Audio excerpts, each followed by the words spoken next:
Hey folks, SoloGamer here, and we're going to be talking about Relic. Now, in my never-ending quest to get different games, to add some variety, I always wanted to try to get a space game. And, I was a kid, I like science fiction, I like Star Wars, all that fun stuff, so I do like the space genre. But space games are not as they're not a dime a dozen like, let's say, zombie games. There's not a big market for space games. So I always try to think, which one would I get? There's a couple to choose from. None didn't really look that interesting to me, frankly. And then out came Relic, made by Fantasy Flight Games. So you know you're going to get good quality and a lot for your buck in this product right here. Then on the box, as you notice, it says based on the Talisman game system. Well, I like Talisman, so I said, you know what, why not give it a shot? And so I did. And basically this game is Talisman in space.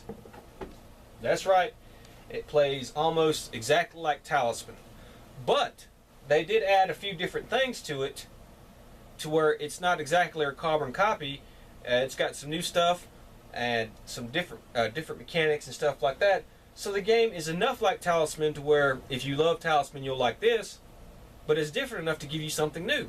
And you know, that's quite a feat. They were able to do that with this game. That was a hard thing to do and get it done right. And I think they did it right on this. It's based in the Warhammer 40,000 universe. I have no idea what the hell that is. I had no clue. Never heard of it. But that doesn't detract from the game. You don't have to know anything about Warhammer in order to play this game. And as a matter of fact, frankly speaking, after you play it for a little bit and you see some of the cool characters they have in there, for some people they may become interested in it and get into Warhammer. So, you know, that's an added benefit right there. I'm not, but, you know, that's just me. But, there is some cool characters in this, and the way the universe is set up and the scenarios, it is kind of cool. One thing I'd like to say, though, is I'm not sure where Fantasy Flight's going to go with this game. You know, they'd come out with expansions out the galore for Talisman, and so you figure, hey, there's going to be expansions out the galore for Relic. As a matter of fact, in the instruction manual for Relic, they even kind of hint at it, that they're going to come out with an expansion about how a player can fight a player. And that is one of the differences in this game. In Talisman, you know, players can attack other players. In this game, no. The players it's just strictly cooperative. They're supposed to all basically be going for the same objective. Now, somebody else can win. Not everybody has to win, but there's really no attacking other players. So, to my surprise, and I guess to a lot of other people's surprise, Talisman's got new expansions coming out, whereas Relic has been out for almost a year now, and not a peep on it.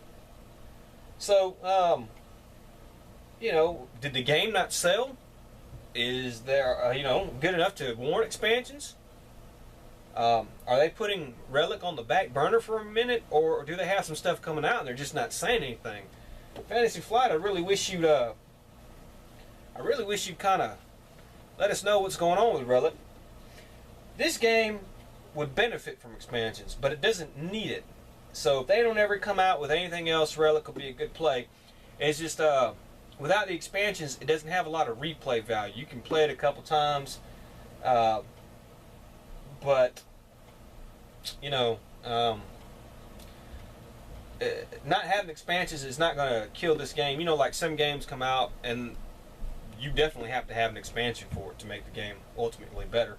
Whereas Relic, that doesn't necessarily need to be, but it would benefit for some. So Fantasy Flight, y'all need to get on the ball, man. Y'all need to at least give us some kind of word as to what's going on with Relic. I don't understand that. It says it's a game for 2 to 4 players. You can play this game solo, which we're going to do. So there's no really any special rules. I mean, it plays solo pretty good. And so we're going to go ahead, set this game up, and go over a few things and start playing.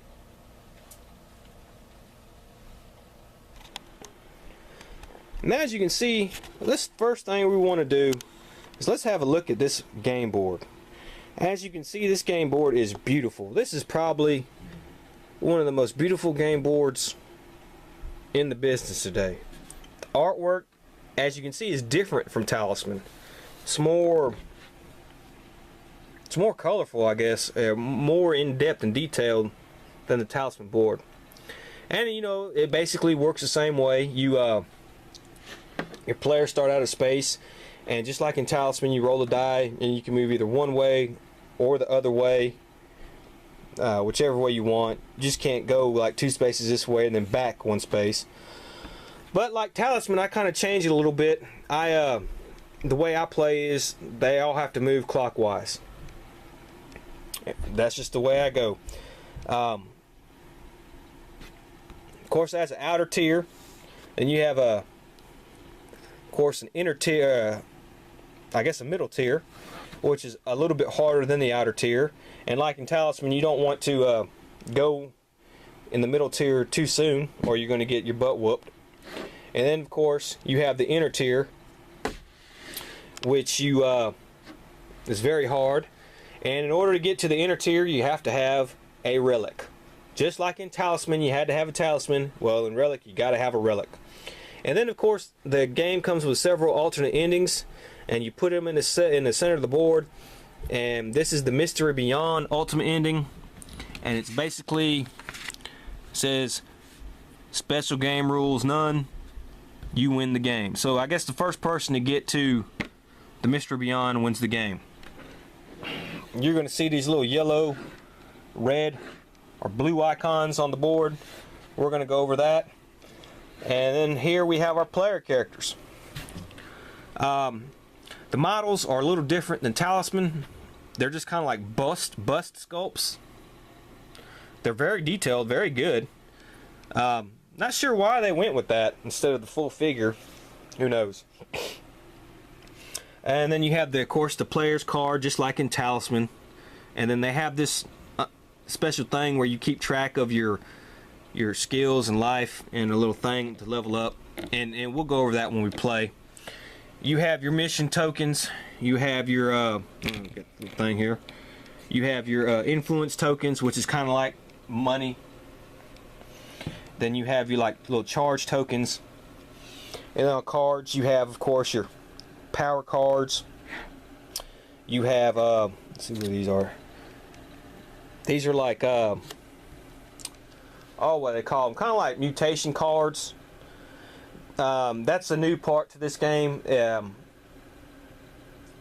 It's basically where you kind of mutate, and it can have benefits, but you get so many of them, it's going to hurt you and kill you. Your mission cards, like in Talisman, you had to do the Warlock's quest to get a relic. Well, in Relic here, you do these missions. Each mission's different, and when you complete it, you can get bonus points and get a relic and stuff like that. Equipment cards are red threat cards, blue threat cards, yellow threat cards, and of course relic cards.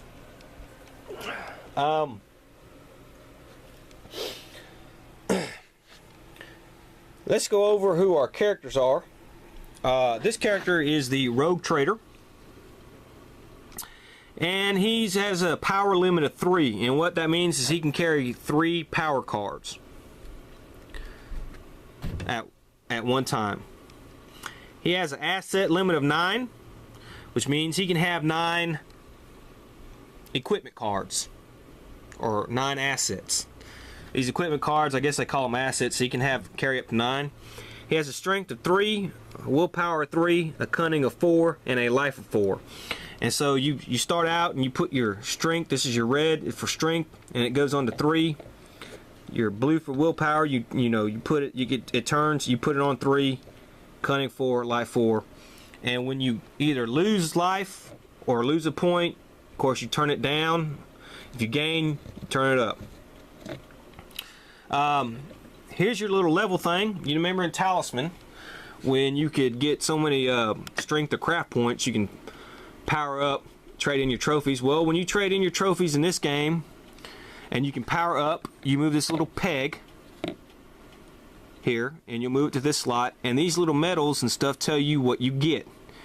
You get like 2 little bonuses each time you level up, and we'll go over that. But it's obvious that like the yellow here is you get 1 more cunning.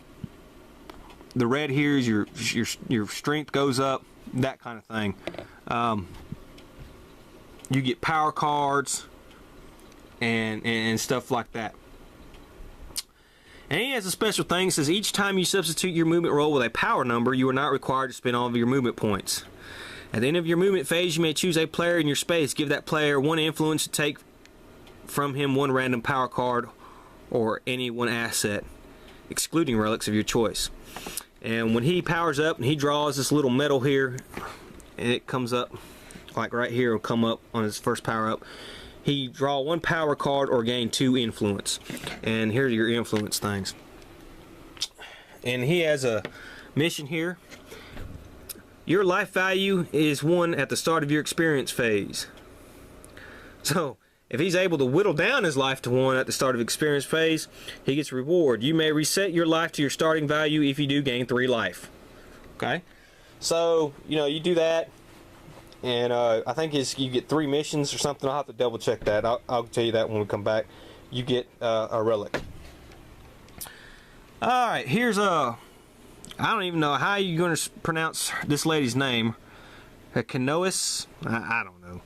She has a power limit of 2 to start out with, so she'll start out with 2 power cards. But when she moves up, her power limit will go up. She has an asset limit of 7.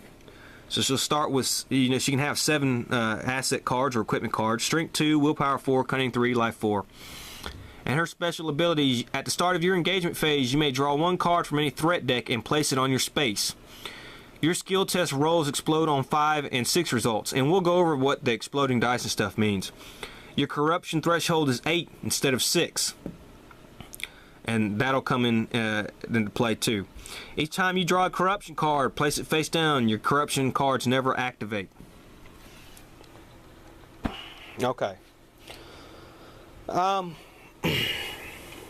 her mission here, spread the light. When you acquire this mission card, place 1 character token on a space with a red threat icon and 1 character token on a different space with a blue threat icon, which we're going to go ahead and do. So we'll take these mission things, and she can put 1 on any 1 red space, and we'll just put it right here. And then she can put 1 on any blue space with the blue thread, and we'll put it right here on the soul trap. If you are in a space with 1 of your tokens during your acquire asset step, collect a token and place it on this card. Your objective is to get both character tokens on that card, and your reward, roll 1 die and draw power cards equal to that result. Okay. So that's how that works on that mission right there. So, and she starts at St. Anteus Sanctuary, which, let's find, is way over there. And he's going to start at Volgast Spaceport, which will be, let's see here.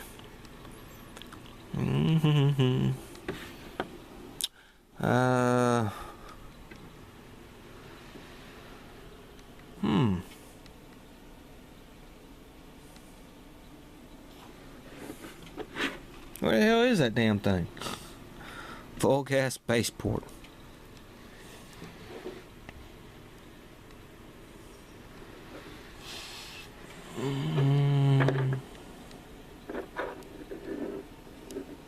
Oh, here it is. Okay. And you see how some of these are like different hive worlds, forge world, and stuff like that. So they have certain areas that they have. And we'll go over exploding dice. And basically exploding dice is like this. You're fighting somebody,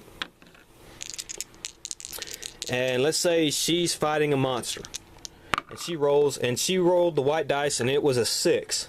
Alright, she can keep rolling. She can roll again and add whatever she rolls to that 6. Okay, so she rolled a 5, so then that's a total of 11. So whatever her strength plus the 11 is what her final result will be. Now, with exploding dice, if you keep rolling 6s, you keep adding. You don't stop until you stop rolling a 6. So you could basically, if you're fighting somebody and you get and you roll and you keep rolling 6s, you can go high. I've done it one time where I ended up getting like 32 points on a little test where all I needed was 7 to beat the monster. And that's what exploding dice does. It also works against you though, because when the monsters roll, they can get exploding dice as well. But as you can see, her skill test rolls explode on 5 and 6. So she's kind of a little bit of edge, because on the 5 and the 6, her dice explode. So that's exploding dice. It happens with skill tests, it happens in combat, and everything like that. And let's go over, I guess, the power cards. Power cards have these numbers and this little narrative on the bottom here. Okay? If this guy wanted to, if he didn't want to roll the dice to move, he could use a power card. So basically, he could say, I want to, instead of rolling the move, I'm going to use my power card and I'm going to move 6 spaces. Because it has a 6 number on there. And then he would discard the power card. Okay? And it says right here, this card can only be played for its power number. Now, if he was in combat, and if he had like a really hard monster to fight, and he needed a 6 or something to beat that monster, and he didn't want to roll, because, you know, the odds rolling a 6 are very, very, very low, then he could play this power card and use that 6, and that's just like a roll. So he gets that 6, and then that counts also like an exploding die. So he discards that card, he's got a 6, and then he can roll the die because it's exploded and roll again. And if he rolled a 6 on the die, it would add another 6. So basically on these power cards, you can use these numbers for movement and for skill test and for combat. As you can see, he also has a power card for 3. And he could use a 3 or whatever whenever he wanted to. But power cards also have these little narrative things in them. Like this one just says you can only play it for the number. Okay. But this one right here has a thing that says play at the end of your experience phase. Reset your life to your starting value. So, okay. So he's going to use that card, discard his card, discard the card, and use it to reset his life to its starting value. Very simple. And you'll see how it goes the more we play. One last thing, we're going to look at these equipment or assets. This is a frag grenade. It comes with 1 charge. Okay, so when he gets his card, he's going to take a charge token and put it on there. Once he uses this, that charge token goes off of there. He still gets to keep this, but he can't use it until he gets some kind of thing that recharges it. Let's say the suppression shield. Okay, he can use it. During a strength battle, you may spend 1 charge from this card to force your enemy to reroll a die. So it comes starting out with 2 charges. So you put 2 charges on here, and if you use it, you take a charge off. That's basically what these charges and stuff are for these things. And that's where the charge icons go. And like I said, influence is for money, and you saw what these are for. And then we just have the corruption cards. Now each player can have a corruption limit. As it says on hers, your corruption threshold is 8 instead of 6. Well, most people have a corruption threshold of 6. Her threshold is 8. Okay. Like this multiple arms, it says 2 up there. And if you get this card, you may use 1 additional weapon during a battle. Okay, so you can use a couple weapons. Okay. But as you can see, it has a thing of 2 here. You see what I'm saying? So that counts as 2 points. Okay, if you ever got 8 points, or 6, I'm sorry, your corruption threshold would be at its max and you would mutate, and we'll go over that when we start playing. So that's basically the basic gist of Relic.